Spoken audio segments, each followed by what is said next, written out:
waktu yang sesingkat-singkatnya kita harus mencapai ketahanan pangan. Menurut Prabowo, swasembada tersebut Swasembada pangan kembali menjadi agenda strategis nasional. Di tengah dinamika ekonomi global, ketahanan pangan diposisikan sebagai pilar utama kemandirian Indonesia. Namun, realitas di lapangan menunjukkan tantangan yang tidak ringan. Perubahan iklim, gangguan hama, dan penurunan produktivitas pertanian masih menjadi persoalan nyata.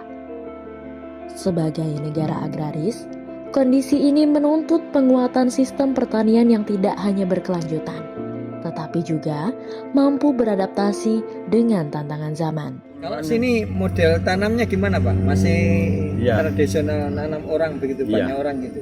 Masih pakai orang. Pakai itu ya yang apa? Itu benih yang ditanam. Iya. Kalau ini ya sama orang satu petak ini 600 tanam. 600 satu petak makan ya. Berapa orang biasanya Pak? 5. Oh 5, oh langsung. Selama ini kalau misalkan kesehatan tanaman itu kan luas itu ya. Iya. Dimonitor pakai apa ini Pak? Diperiksa pakai apa ini? Ya pemilik menggarapnya sendiri kan, lihat ada orang sehat. Oh, ada nggak yang mesin yang kalau boleh dikatakan petaninya tuh yang nyetir itu belok sendiri, ikan belokkan? Ini masih didorong. Putar-putar sendiri. Putar sendiri ya. Ini nggak ada, belum ada. Belum ada. Jadi ada yang pakai dorongan gitu aja. Pakai mesin. Maksudnya ada. Bukan mesin, manual itu. Oh yang dijelek. Ya. Oh. Masih manual. Oh masih manual. Tapi kan mesin katanya teman-teman itu kan kecil. Ya. Nanti bisa nata lagi. Sebetulnya dibiarkan saja sudah bangun sendiri. Maksudnya apa bangun sendiri itu? Itu kan roboh. Ada yang roboh, nggak lurus gitu. Dari kondisi tersebut, muncul berbagai permasalahan yang dapat diukur.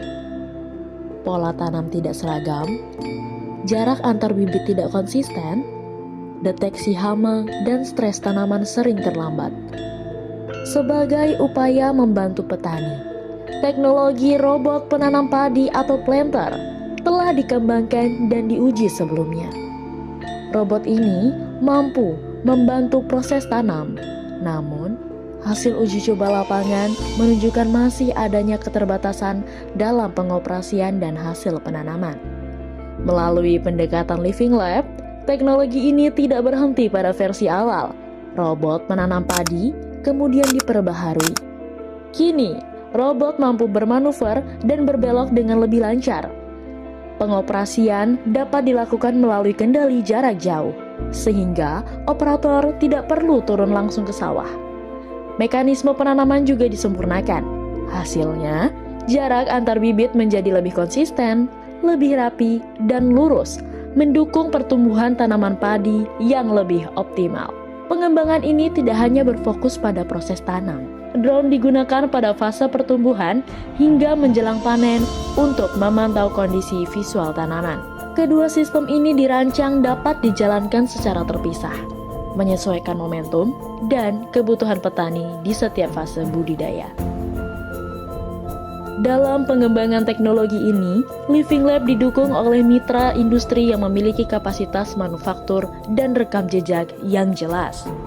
PT Reka Inovasi Cerdas, yang dikenal dengan brand InnoDrive.ai, dengan pengalaman dalam pengembangan sistem berbasis Internet of Things dan kecerdasan buatan, mitra ini berperan dalam merealisasikan desain teknologi menjadi alat yang siap diproduksi dan digunakan di lapangan.